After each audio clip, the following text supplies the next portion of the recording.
जय हिंद दोस्तों, स्वागत है आप सभी का आपके अपने चैनल मार्केट एकेडमी में। दोस्तों आज के इस वीडियो में हम एक और अपकमिंग मेन लाइन आईपीओ जो कि 10 अगस्त को ओपन होने जा रहा है उसका डिटेल एनालिसिस करेंगे। दोस्तों कंपनी का नाम है TVS supply chain solutions limited.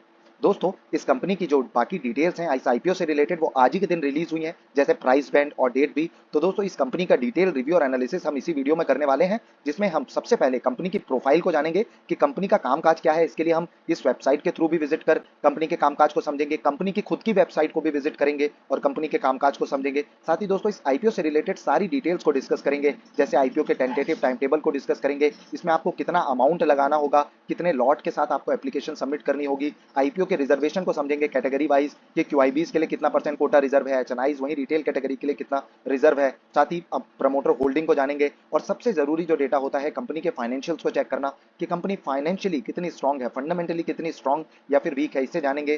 साथ ही दोस्तों की परफॉर्मेंस इंडिकेटर जो होते हैं जैसे पीई रेशियो कि किस वैल्यूएशन पे कंपनी अपने आईपीओ को लेकर के आई है उसे जानेंगे। बाकी वैल्यूएशंस और मार्जिन को भी डिस्कस करेंगे। इस बेसिस पे जो इसी सेक्टर को बिलोंग करने वाली बाकी कंपनीज हैं उनसे इसका पीयर कंपैरिजन भी करेंगे। साथ ही ये जानेंगे कि इसमें अप्लाई करना कितना सही रहने वाला है, इसमें कितने लिस्टिंग गेन्स मिलते हुए नजर आएंगे। साथ ही दोस्तों स्ट्रेंथ और रिस्क भी डिस्कस करेंगे कि किस तरीके के स्ट्रेंथ निकल करके आ रहे हैं इस पर्टिकुलर कंपनी के और किस तरीके की जो रिस्क है वो कंपनी के साथ एसोसिएटेड है। साथ ही दोस्तों ग्रे मार्केट में किस तरीके की डिमांड नजर आ रही है, जीएमपी किस तरीके से ट्रेड होता हुआ नजर आ रहा है, ये सब कुछ इसी वीडियो में कवर करने वाले हैं। तो दोस्तों ये वीडियो काफी ज्यादा इन्फॉर्मेटिव होने वाला है, तो प्लीज इसे लास्ट तक जरूर देखें। और हाँ दोस्तों, इससे पहले आप चैनल को सब्सक्राइब जरूर कर लें, क्योंकि हम इस चैनल में सारे ही आईपीओस का डिटेल रिव्यू और एनालिसिस करते हैं। आप देख सकते हैं इस प्लेलिस्ट में आईपीओ की कि हमने सारे ही आईपीओस का डिटेल और थॉरो रिव्यू वाला जो वीडियो है वो हर दिन हम अपडेट करते हैं टाइमली। तो प्लीज चैनल को सब्सक्राइब जरूर कर लें, बेल आइकन को क्लिक करना ना भूलें ताकि आपको हमारे वीडियोस के इंपॉर्टेंट नोटिफिकेशन समय से मिलते रहे। साथ ही दोस्तों इस वीडियो को लाइक जरूर करें, इससे हमें काफी मोटिवेशन मिलता है।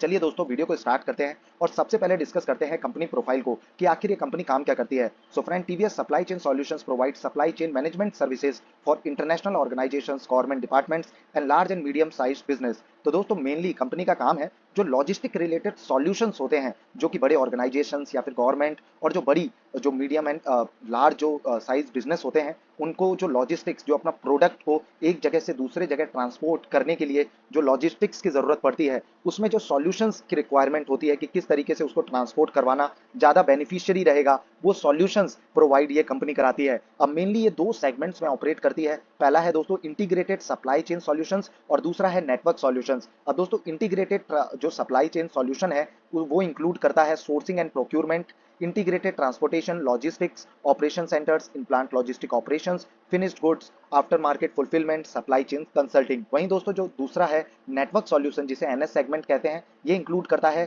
ग्लोबल फॉरवर्डिंग सॉल्यूशन जिसको जीएफएस कहते हैं, which includes managing end to end freight forwarding and distribution across ocean, air and land, warehousing and at port storage and value added services and time critical final mile solutions. तो दोस्तों mainly company दो segment में operate करती है, जैसा कि हमने देखा। पहला है इंटीग्रेटेड सप्लाई चेन सॉल्यूशंस, साथ ही दोस्तों नेटवर्क सॉल्यूशंस। अब नेटवर्क सॉल्यूशन में जो फाइनल जो सॉल्यूशन होता है जो कि ट्रांसपोर्टेशन का होता है, जिसको ये मेनली ओशियन या फिर एयर और लैंड जो तीन माध्यम है मेनली लॉजिस्टिक्स के, उन तीनों के तहत और बाकी वेयर हाउसिंग और पोर्ट्स वगैरह, साथ ही स्टोरेज की जो बेनिफिट्स हैं ये सब कुछ इसके पास है। और ये बाकी जो थर्ड पार्टी की तरह ऑपरेट करती है, दूसरी जो पार्टीज है जो कि एक्चुअली लॉजिस्टिक्स को ऑपरेट करती हैं, उनके थ्रू ये ट्रांसपोर्टेशन का जो पूरा ये बिजनेस है उसको रन कराती है। And the TVS SS SCS provided supply chain solutions to over 10,531 and 8,115 customers during financial year 2022 and 9 months period ended December 2022।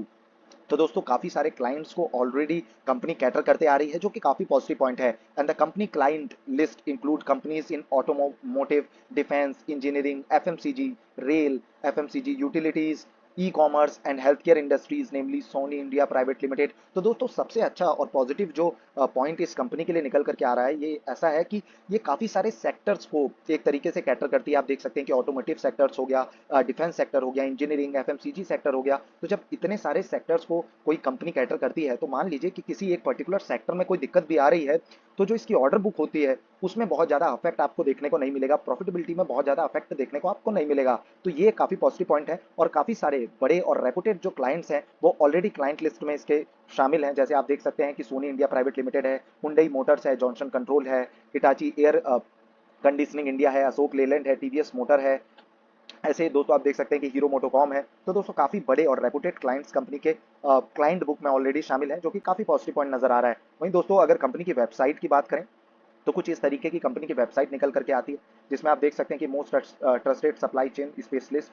तो दोस्तों इस तरीके के जो सप्लाई चेन और लॉजिस्टिक सॉल्यूशंस होते हैं वो कंपनी प्रोवाइड कराती है। कंपनी के पास ऑलरेडी एक्सपीरियंस लॉजिस्टिक जो प्रोफेशनल्स हैं वो 18,000 से ज़्यादा के हैं। ओन ऑपरेटिंग लोकेशंस की बात करें तो 100 प्लस हैं। वहीं Fortune global 500 customers already customer book में शामिल है। तो दोस्तों ये सब जो चीज़ें हैं वो काफ़ी पॉजिटिव और कंपनी का कामकाज अच्छा नज़र आ रहा है। वहीं दोस्तों अगर बाकी आईपीओ से रिलेटेड डिटेल्स को अगर डिस्कस करें तो ये आईपीओ 10 अगस्त को ओपन होता हुआ नजर आने वाला है, जिसकी जो क्लोजिंग डेट है वो 14 अगस्त की रहने वाली है। अलॉटमेंट की जानकारी आपको लगेगी 18 अगस्त को। वहीं दोस्तों अगर आपको अलॉटमेंट नहीं मिलता तो आपके पैसे आपको 21 अगस्त को रिफंड कर दिए जाएंगे, और अगर आपको अलॉटमेंट मिल जाता है तो 22 अगस्त को आपके जो शेयर्स हैं वो आपके डीमैट अकाउंट में क्रेडिट कर दिए जाएंगे, और इसकी जो लिस्टिंग है वो आपको 23 अगस्त को देखने को मिलने वाली है।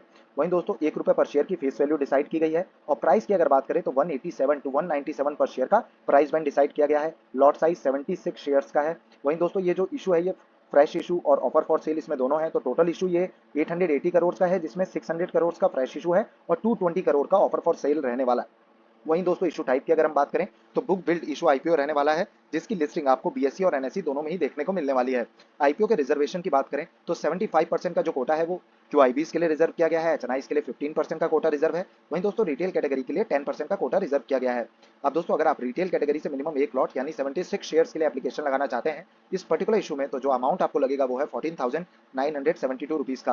वहीं दोस्तों अगर आप स्मॉल एचएनआई कैटेगरी से मिनिमम 14 लॉट्स यानी 1064 शेयर्स के लिए एप्लीकेशन लगाना चाहते हैं तो जो अमाउंट आपको लगेगा वो है 2,09,608 रुपीज का। और वहीं अगर दोस्तों बिग एचएनआई कैटेगरी से आप 67 लॉट यानी 5,092 शेयर्स के लिए एप्लीकेशन लगाना चाहते हैं तो जो अमाउंट आपको लगेगा वो है 10,03,124 रुपीज का। वहीं दोस्तों अगर प्रमोटर होल्डिंग की बात करें तो प्री इशू जो शेयर होल्डिंग थी प्रमोटर्स के पास वो 46.65% की थी, जो कि पोस्ट इशू में घट करके 41.6% की रहने वाली है। जैसा कि हमने देखा था दोस्तों कि इसमें ऑफर फॉर सेल भी है, तो दोस्तों प्रमोटर होल्डिंग्स के हिसाब से थोड़ा सा एक कंसर्न वाला फैक्टर जरूर नजर आ रहा है कि 50 और 55% के ऊपर की अगर प्रमोटर होल्डिंग होती है तो काफी डिसेंट मानी जाती है, पर ये थोड़ी सी कम नजर आ रही है। वहीं दोस्तों अगर कंपनी फाइनेंशियल्स की हम बात करें जो कि सबसे जरूरी डेटा होता है, तो अगर हम टोटल एसेट्स को देखें तो साल 2020 से साल 2021 में थोड़ा सा फॉल देखने को मिला एसेट्स में, वापस से ग्रोथ देखने को मिली साल 2022 और 23 में। वहीं दोस्तों अगर रिवेन्यू की हम बात करें तो रिवेन्यू कंपनी कंसिक्यूटिवली बढ़ा रही है, जो कि काफी पॉजिटिव पॉइंट है। पर दोस्तों सबसे ज्यादा कंसर्न वाला फैक्टर यह है कि कंपनी साल 2023 में ही आकर के प्रॉफिटेबल हुई है। इससे पहले कंपनी लॉस में थी, वो भी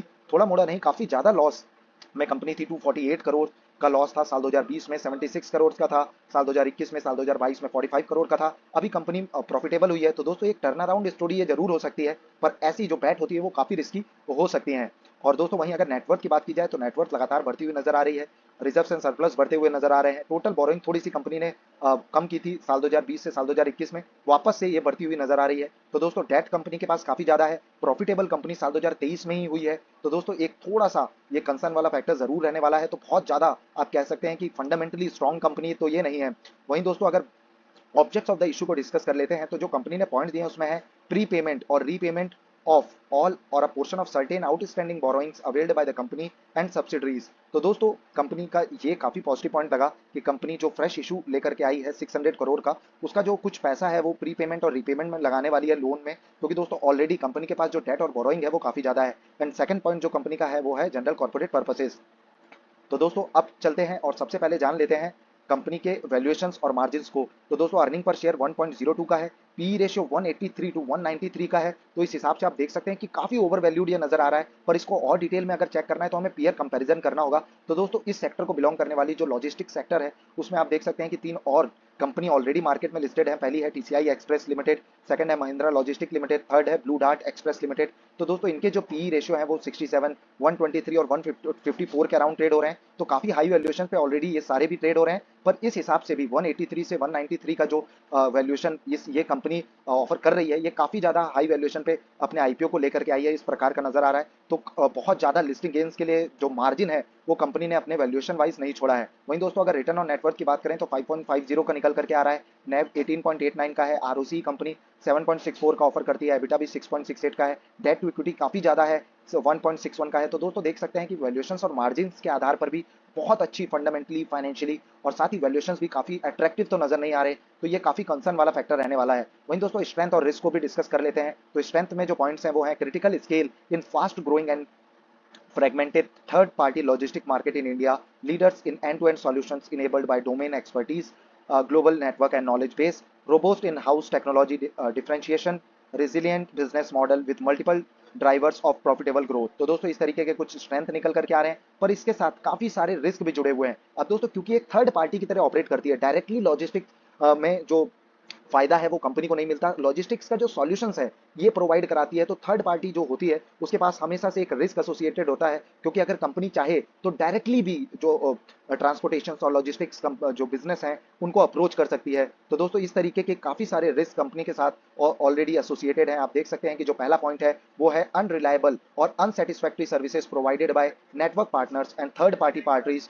for failures to maintain relationship with them could result in disruptions in operations. And second point है heavily reliant on technology infrastructure and software suite for operations. Hence any disruption in this would could halt in operations and affect profitability. तो दोस्तों एक और सबसे जरूरी जो point हो जाता है, क्योंकि टेक्नोलॉजी ड्रिवन ये सारी कंपनीज होती हैं, थर्ड पार्टी एक प्लेटफॉर्म प्रोवाइड करवाने वाली कंपनी होती है, तो नेटवर्किंग और सॉफ्टवेयर्स पे काफी हैवी सॉफ्टवेयर्स लगते हैं और उनको भी समय के साथ काफी अपग्रेड करना पड़ता है। तो ये भी रिस्क जो है वो कंपनी के साथ एसोसिएटेड है। वहीं अगर diverse and complex global operation subject to company to many risk and uncertainties, वहीं unable to pass on any increase in operating cost. जैसा कि मैं दोस्तों कह रहा था कि ऑपरेटिंग कॉस्ट वगैरह जो होते हैं वो अगर डायरेक्टली किसी कंपनी का कोई क्लाइंट है तो उस पर आप डाल सकते हैं, पर अगर आप थर्ड पार्टी के थ्रू ऑपरेट करते हैं, थर्ड पार्टी के जैसे ऑपरेट करते हैं, तो उसमें ऑपरेटिंग कॉस्ट अगर मान लीजिए कि किसी रॉ मटेरियल का प्राइस कहीं बढ़ता है या फिर डीजल और पेट्रोल का प्राइसेस बढ़ जाता है, एविएशन फ्यूल का प्राइस बढ़ जाता है, तो दोस्तों डायरेक्टली पास ऑन नहीं कर सकती इस तरीके की जो कंपनी होती है जो कि ऑलरेडी सॉल्यूशंस प्रोवाइड कर रही है, डायरेक्टली उससे लिंक नहीं है। तो ये इस तरीके के काफी सारे आप कह सकते हैं कि रिस्क जो है वो कंपनी के साथ एसोसिएटेड है। तो कुछ बहुत खास जो आप कह सकते हैं कि बिजनेस मॉडल या फिर फाइनेंशियल्स फंडामेंटल्स कंपनी के निकल करके नहीं आ रहे, तो बहुत ज्यादा जो ध्यान और बहुत ज्यादा लिस्टिंग गेन्स बनते हुए भी शायद इस आईपीओ में ना नजर आए। पर दोस्तों फिर भी लाइव जो ग्रे मार्केट स्टेटस है उसे चेक कर लेते हैं। तो अभी आप देख सकते हैं कि टीवीएस सप्लाई चेन आईपीओ जो है उसके ग्रे मार्केट में अभी कोई भी डिमांड आती हुई नजर नहीं आई है, कोई भी कारोबार होता हुआ ग्रे मार्केट में नजर नहीं आया। पर दोस्तों जैसा कि हम देख सकते हैं कि 10 अगस्त को आईपीओ ओपन होगा, 14 अगस्त को इसकी क्लोजिंग डेट रहने वाली है। तो जो फाइनल डिसीजन है हमेशा लास्ट दिन ही लें, क्योंकि आप फर्स्ट डे अप्लाई करें या फिर लास्ट डे अप्लाई करें, जो प्रोबेबिलिटी है, जो चांसेस हैं अलॉटमेंट के वो सिमिलर ही रहने वाले हैं। तो दोस्तों 14 अगस्त को ही जो फाइनल डिसीजन है उसको लें on the basis of GMP, on the basis of subscription status, on the basis of anchor investors book list कि किस तरीके के बड़े एंकर इन्वेस्टर्स इस पर्टिकुलर कंपनी में अपने जो फोकस है उसको दिखा रहे हैं। साथ ही दोस्तों सारी डिटेल्स को चेक करने के बाद भी अपनी खुद के एनालिसिस करें, साथ ही अपने फाइनेंशियल एडवाइजर की सलाह जरूर लें। बाकी दोस्तों अगर मेरी राय माने तो ये जो आईपीओ है वो उतना शायद अच्छा परफॉर्म करता हुआ नजर नहीं आएगा। वहीं दोस्तों चलिए बाकी जो आईपीओ है उनके भी करंट ग्रे मार्केट प्रीमियम को चेक कर लेते हैं। तो कॉनकॉर्ड बायोटेक की अगर हम बात करें तो 21.32% के एस्टिमेटेड लिस्टिंग गेन नजर आ रहे हैं, 158 का जीएमपी है, सब्जेक्ट टू सौदा रेट 2700 का चल रहा है। ये भी एक मेन लाइन कैटेगरी का आईपीओ है जिस पर डेडिकेटेड वीडियो ऑलरेडी हमने अपलोड किया है, आप आई बटन पे क्लिक कर उस वीडियो को देख सकते हैं। वहीं दोस्तों श्री वारी स्पाइसेस की अगर हम बात करें तो 54.76% के एस्टिमेटेड लिस्टिंग गेन्स नजर आ रहे हैं। वही दोस्तों 58,600 का सब्जेक्ट टू सौदा रेट है, तो काफी बढ़िया ये आईपीओ परफॉर्म कर सकता है। एक एसएमई कैटेगरी का आईपीओ है, इसमें हमने डेडिकेटेड वीडियो ऑलरेडी अपलोड किया है। पर दोस्तों ध्यान रखें एसएमई कैटेगरी के आईपीओ में 1 लाख से ज्यादा का अमाउंट लगता है। मेन लाइन कैटेगरी का जो आईपीओ होता है उसमें 14 to 15 के अराउंड का अमाउंट लगता है, तो कम अमाउंट लगता है। एसएमई कैटेगरी में थोड़ा ज्यादा रिस्क होता है। साथ ही एसएमई कैटेगरी के आईपीओ को अगर आप डिटेल में समझना चाहते हैं तो आप आई बटन पे क्लिक कर इस वीडियो को जरूर देखें, उसके बाद आपको एसएमई आईपीओ से रिलेटेड कोई भी डाउट नहीं रहने वाला है। वहीं दोस्तों अगर सनगानी हॉस्पिटल्स की हम बात करें तो 2.50% के एस्टिमेटेड लिस्टिंग गेन्स नजर आ रहे हैं, तो आप इसे भी अवॉइड कर सकते हैं। यूडी सॉल्यूशंस का जो एस्टिमेटेड लिस्टिंग गेन्स है वो भी 12.12% के जो एस्टिमेटेड लिस्टिंग गेन्स है वही नजर आ रहे हैं, तो इसे भी आप अवॉइड कर सकते हैं। एसएमई कैटेगरी के आईपीओ में अगर 30 to 40% के ऊपर का जीएमपी है तभी अप्लाई करें हमारी राय में। बाकी दोस्तों खुद की भी रिसर्च जरूर करें। एसबीएफसी फाइनेंस आईपीओ दोस्तों आज इसकी क्लोजिंग डेट रहने वाली है, 71.93% के एस्टिमेटेड लिस्टिंग गेन्स ये शो कर रहा है। काफी बढ़िया मेन लाइन कैटेगरी का आईपीओ है, काफी फंडामेंटली स्ट्रॉन्ग ये कंपनी है, इस पर आप जरूर अप्लाई कर सकते हैं। साथ ही दोस्तों विंसीज आईटी सर्विसेज की बात करें तो 42.97% के इसके भी एस्टिमेटेड लिस्टिंग गेन्स नजर आ रहे हैं, ये भी काफी बढ़िया आईपीओ है। ओरियाना पावर की अगर हम बात करें तो इसमें पैसा आपको डबल होता हुआ जरूर नजर आने वाला है। 101% के एस्टिमेटेड लिस्टिंग गेन्स है,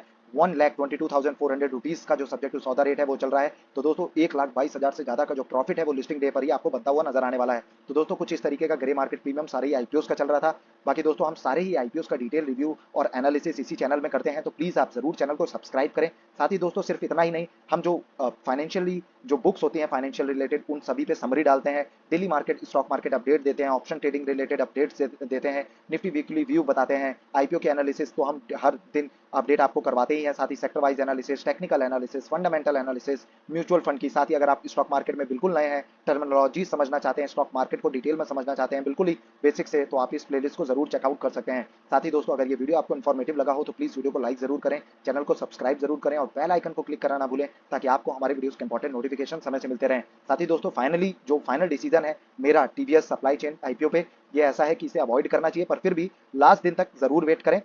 और दोस्तों ये जो वीडियो है, क्योंकि इसमें हम ऑनेस्टली अपना जो रिव्यू है वो देते हैं, तो आप अपने दोस्तों के साथ शेयर जरूर करिए। धन्यवाद दोस्तों, जय हिंद।